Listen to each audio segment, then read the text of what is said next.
Hey guys, Christina Lane here from dessertfor2.com.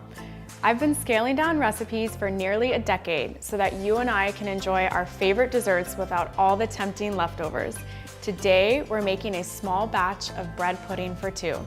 I have to admit, I haven't always been the biggest fan of bread pudding. Sometimes it's mushy and overly sweet, but you guys asked me for a small batch bread pudding recipe and I am happy to deliver. This recipe made me a believer in bread pudding.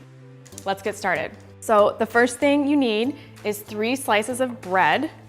I leave the crusts on. I really feel like they give the bread pudding a great texture, especially if they're the cubes on the top of the mug when they bake. So slice this into about 1-inch cubes, not too small. I have a bowl here standing by. We're going to make our custard and pour that over our bread cubes. To start our custard, we need 2 large eggs, the whole egg. Then we need 6 tablespoons of milk. Pour it in with the eggs and whisk it together. Now we need to sweeten it up just a little bit, only 2 tablespoons of sugar. Whisk this together. And now it's time to add our cubes of bread. We're gonna let these soak for a few minutes while we prep the other ingredients. So just give them a light toss. Make sure they're all coated in the egg mixture. Now it's time for the chocolate.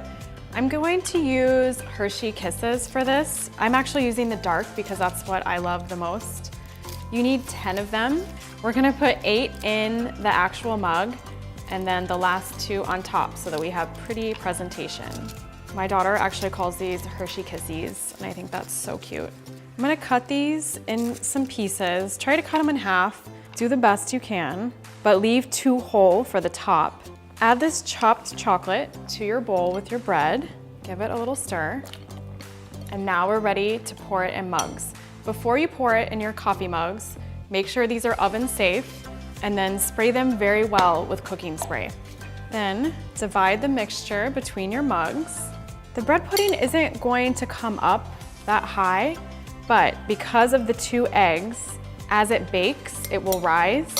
And when it comes out of the oven, the bread pudding is nearly to the top of these mugs. Now it's time to put our final chocolate pieces on top. I just think they look pretty like that. And you want to bake these on a small baking sheet just in case they rise up over the edge. They shouldn't in these mugs, but you never know. My oven is at 350 degrees. These are gonna bake for about 30 to 35 minutes, and when they come out of the oven, they'll be puffed and golden brown. These have been baking for about 35 minutes.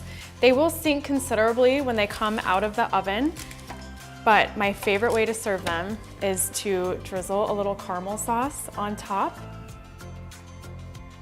For the full recipe, head to dessertfor2.com.